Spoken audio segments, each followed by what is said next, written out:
FBR property valuation.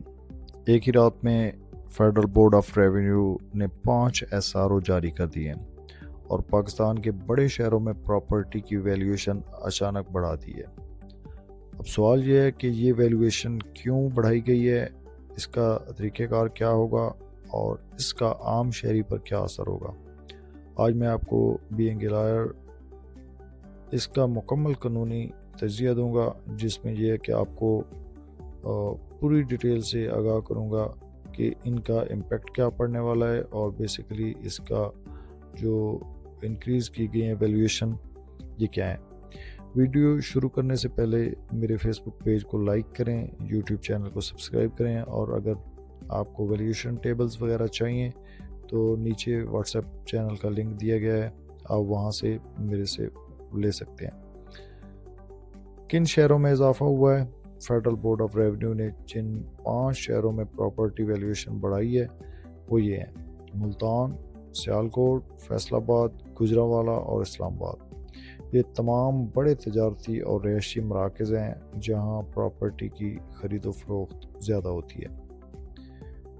Valuation कैसे काम करती है? जब भी कोई प्रॉपर्टी खरीदी या फरोख्त की जाती है तो 2 टैक्स लागू होते हैं, खरीदार पर 236K, फरोख्त कुनिंदा पर 236C, और इन दोनों टैक्सेस का इन्हिसार प्रॉपर्टी की वैल्यूएशन पर होता है। 3 तरह की वैल्यूएशन होती है पाकिस्तान में आमतौर पर 3 रेट्स चलते हैं: DC रेट, FBR रेट और मार्केट रेट।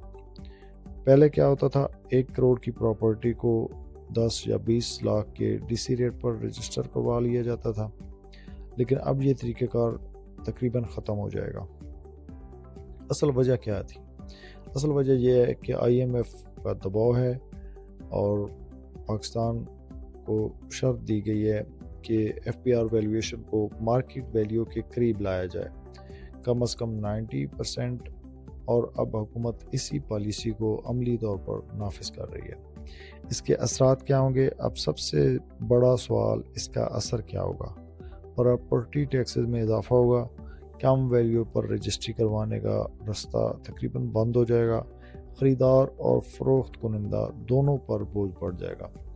यानी अब कम कीमत पर रजिस्ट्री करवा भी नहीं सकते, लेकिन टैक्स FBR की ज़्यादा वैल्यू पर ही अदा करना होगा।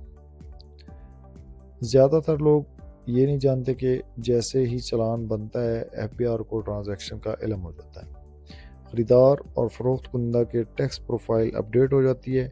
इसके बाद FBR चेक करता है कि आमदन से ज़्यादा असासे, कैपिटल गेन टैक्स, इनकम और असासों में तजाद, इन चीज़ों को नोट करके फिर अगर इनमें कोई चेंजेस हो, कोई फ़र्क हो तो फिर नोटिस दिया जाता है। यानी अब हर प्रॉपर्टी ट्रांजैक्शन मुकम्मल तौर पर ट्रेसेबल है और ये आपका ऑनलाइन सिस्टम बताता है। मेरे कानूनी मशवरा आपको ये है कि आप कम वैल्यू पर रजिस्ट्री करवाने का दौर ख़त्म हो चुका है, इसको ना करें और मुकम्मल और दुरुस्त दस्तावेज़ात रखें। अपनी आमदन और असासों में हम आहंगी रखें, वरना नोटिस और जुर्मानों का आपको सामना करना पड़ सकता है। हुकूमत प्रॉपर्टी सेक्टर को दस्तावेज़ाई शक्ल देना चाहती है, ब्लैक मनी को कंट्रोल करना चाहती है और टैक्स नेट को वसी करना चाहती है, लेकिन इसका डायरेक्ट असर मिडिल क्लास लोगों के ऊपर पड़ रहा है। अगर आपको ये वीडियो मालूमाती लगे, लाइक करें, शेयर करें ताकि ज़्यादा से ज़्यादा इस तरह की आपको वीडियो मिलती रहे। Thanks for watching. अल्लाह हाफ़िज़।